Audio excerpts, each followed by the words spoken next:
네, 이 양당 공천 상황 한번 살펴보겠습니다. 먼저 국민의힘 공천 작업이 거의 마무리된 모습인데요.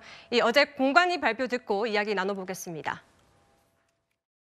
16년 만에 우리 국민의힘이 전국의 모든 지역구에 후보자를 배출하게 될 것입니다. 현역들이 지역구 관리를 잘 못하고 정치 신인이 좀 준비를 해가지고 들어가면은 감산이라든가 이런 굉장히 큰 효과를 발휘하는데 그냥 준비 없이 정치 신인, 청년들이 이렇게 들어가면은 경쟁력이 별로 없는 거로 이렇게 우리 시스템 공천하면서 느낀 겁니다.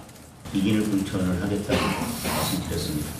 경쟁력이 높다고 봐야지 진입 장벽이 무조건 높다고만 평가할 것은 아니라고 생각합니다. 네, 지금 이 공관위원장이 정치 신입, 이 청년들이 들어가면 경쟁력이 별로 없는 것으로 나타났다. 이런 얘기를 한 게요, 윤주진 대표님. 지금 이번에 국민의힘 공천 상황을 보면은 이 현역 교체율이 과거 총선보다 많이 낮다 이런 분석이 나오기 때문이거든요. 예. 이번에 물갈이가 많이 안 됐다는 게 총평인데 왜 이렇게 됐다고 보십니까? 일단 국민의힘 자체의 어떤 의원 수가 일단은 상대적으로 좀 적은 편이라는 것이 제일 중요한 변수 같습니다. 네. 거대 의석수를 갖고 있는 경우에는 아무래도 교체할 수 있는 현역의 비중이 높겠죠. 그런데 지난 2020년 총선에서 자유한국당 시절에 총선 참패를 겪으면서 사실은 자유한국당은 교체할 만한 현역 자체가 그렇게 많지 않고요.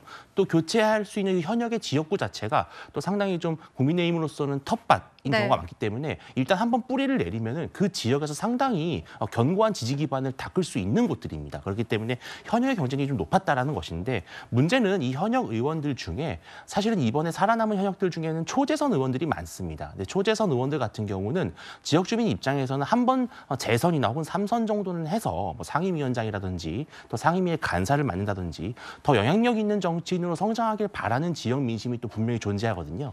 그런 것들이 작용했기 때문에 이번에 아무래도 이 현역의 경쟁력을 꺾을 만한 그런 대형 신인들이 좀 부족하지 않았나 이렇게 보고 있습니다. 지금 이 초선들이 많이 물갈이 되지 않았다고 하셨는데 지금 비교적 그래도 비교를 해보자면 이 3선 이상 중진 의원들의 교체율은 더 낮다고 분석이 되고 있거든요. 고정 차장님. 네. 특히 지금 이 비주류로 분류되던 현역 의원들로 그나마 컷오프 비율을 채웠다 이런 얘기까지 나오고 있는 상황인데 이번에 3선 중진 의원들이 살아남을 수 있었던 이유는 뭐라고 보십니까? 네. 그리고 이제 시스템 공천이라는 것이 이 다선 의원의 경우에는 의정 활동이 좀 부족하다 이런 평가를 받았을 경우에는 자신이 받은 득표율의 일정 비율을 감산을 했습니다. 그리고 이 청년이라든지 여성이라든지 정치 신인의 경우에는 자신이 받은 득표율의 일정 비율을 더해줬습니다.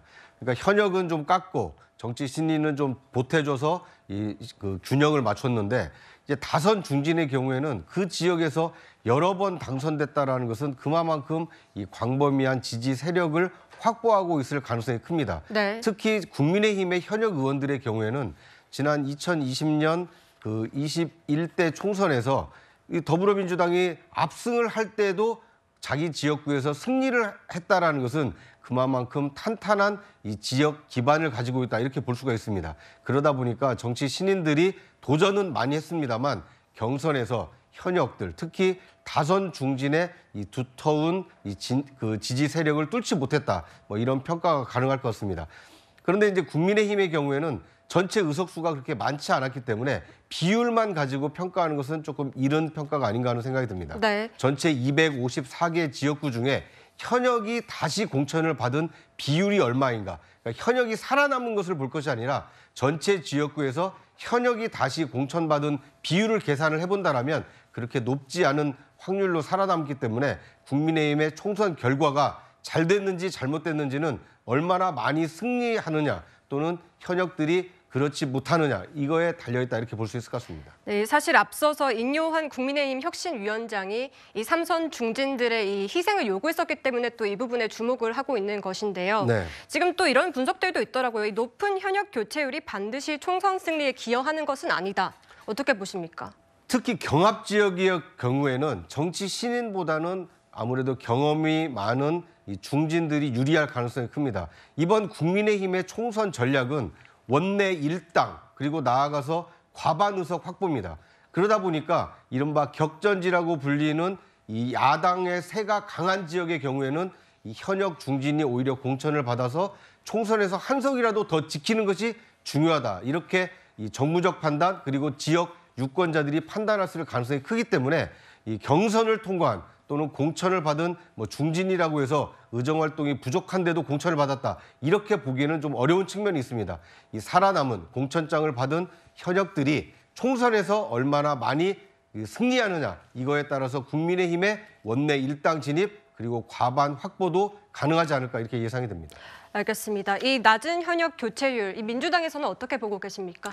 물론 뭐 많은 분들이 말씀 주시는 것처럼 총선에서 현역 물갈이만이 정답이다 이렇게 볼 수는 없을 겁니다. 네. 다만 국민들이 체감하실 때 혁신 그리고 쇄신을 체감하는데 가장 좋은 것은 당연히 인물 교체일 텐데요. 그렇기 때문에 많은 분들이 총선 공천의 어떤 대진표들을 보고 현역 물갈이가 어느 정도 있었느냐 이런 부분들을 따지는 이유라고 생각이 듭니다. 그만큼 국민들께서는 21대 국회에 대한 또 실망도 있으실 것이고 기존 정치인들의 기득권에 대해서 아무래도 많은 의문을 갖고 계십니다. 따라서 혁신과 쇄신의 요구는 현역 의원들에게도 마찬가지로 있다라고 생각이 드는데요. 그렇기 때문에 현역 물갈이 비율에 대해서 국민들께서는 관심을 가지실 거라고 생각합니다. 또한 집권 여당으로서 과연 국민들께 변화하는 모습을 보여줄 수 있는지 이런 부분들도 또 핵심 포인트가 되었기 때문에 지금 뭐 공천이 완전히 끝난 것은 아니니까 끝까지 좀 지켜봐야겠지만 지금까지 나오는 바로 봤을 때는 국민의힘이 다소 현역 물갈이율이 상대적으로 낮은 것은 국민들께 혁신에 제대로 부응하지 못하고 있다라는 인상을 줄 수도 있을 것 같다라는 생각 듭니다.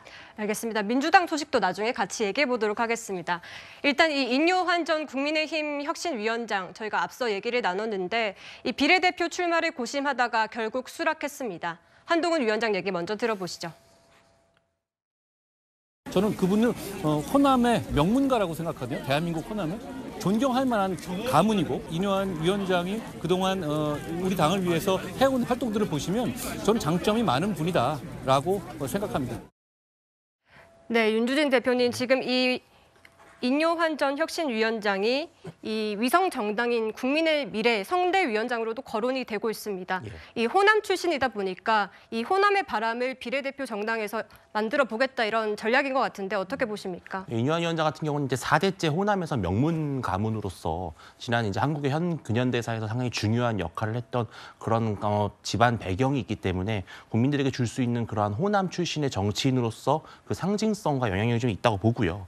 또 마침 이분이 전 혁신위원장을 하면서 나름대로 이 국민의힘의 혁신 동력에 이제 불을 당겼던 그런 인물로서 앞으로 전면에 내세웠을 때 국민의힘의 혁신에 대한 의지를 좀 보일 수 있다 이렇게 판단을 하는 것 같습니다.